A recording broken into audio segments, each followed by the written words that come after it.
fear, that is something majority of the population is suffering from right now. People are so fearful that even if someone in the family coughs or sneezes, they get all gaga about it. And this fear is leading to two other mental health issues, which are stress and anxiety. The world has changed dramatically in the last 3 months. In fact, in the April World Economic Outlook, the global growth of 2020 is predicted to fall by -3%. And another survey conducted by the Psychological Survey of India says that in the first week of the lockdown, the rate of mental health cases increased by 20%, which is just in the first week. Imagine what the condition will be or might be right now. People in the urban cities suffer from depression and mental health more than the rural population, which is because of very valid reasons. The fast-paced life, no time to take care of oneself, pollution, traffic, and all these things obviously lead to more depression. Then jobs, people don't have jobs, so that is another reason for people in the urban cities to suffer from mental health issues. While this will affect most of the population, it will severely affect the poor and the marginalized groups, especially the people who are dependent on daily wages. Although the government is putting in all the efforts, it has still not been able to reach every household.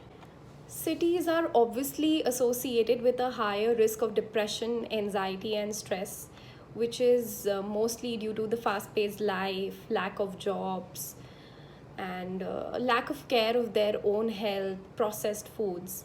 But this pandemic has affected both the rural and urban population equally. Minding our minds is definitely the most important during this pandemic. We all are exposed to so much information through social media, news. 24/7 we are being exposed to all this information, and even if someone does not want to be stressed or anxious, it just happens automatically. So we might not infect people with corona, but we might end up infecting people with our mind, and that is what we have to take care of. Otherwise, people will definitely face severe mental ill health. It is definitely the best time to pursue your hobbies. Some things that you've always wished for, probably playing that guitar or gardening or reading a book that you always used to crib about, that oh, time nahi hai, time nahi hai. Now is the time to pursue those hobbies, work out, do whatever that makes you happy. Join an online course on gardening, because working on a hobby also leads to the release of this hormone, which is the happy hormone, endorphin, in our body, thus making us less stressful, less anxious.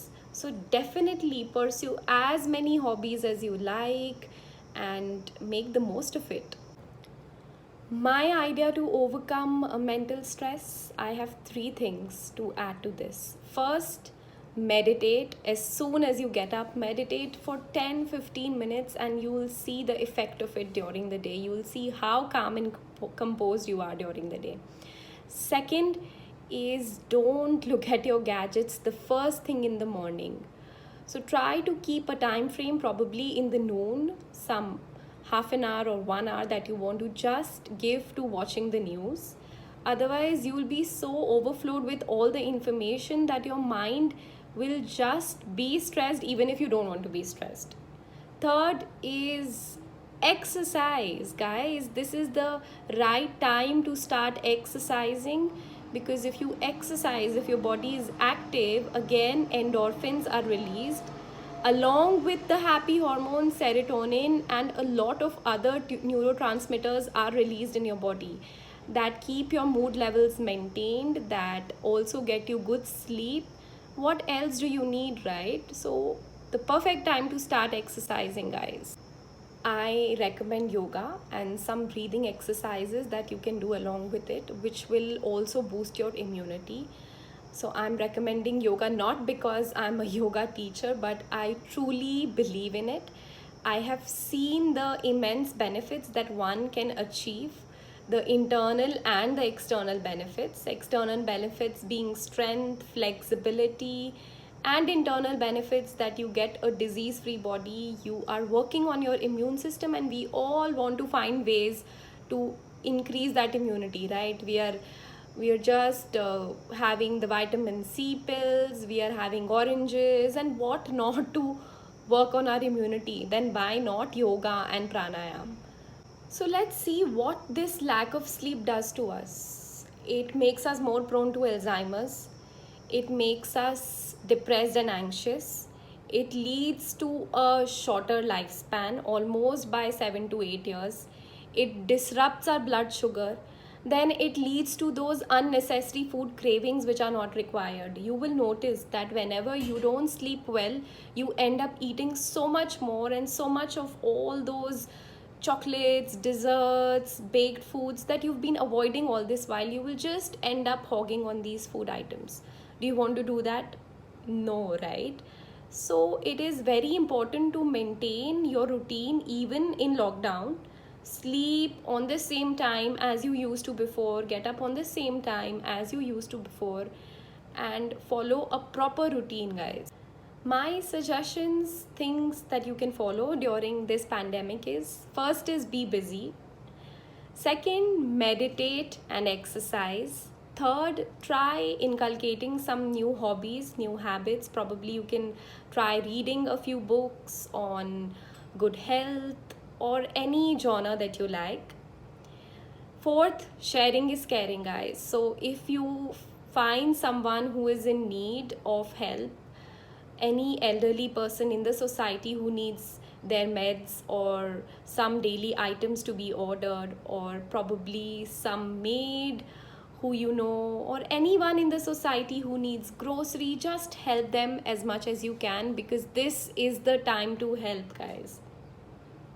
Fifth, just stay connected with your friends, family, because you might end up feeling lonely. It is very common to feel lonely at this time.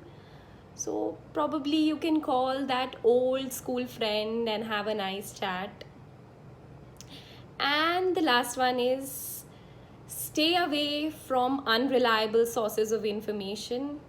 Try to not clutter your mind with all the junk of news. Try to stay away from it and be positive.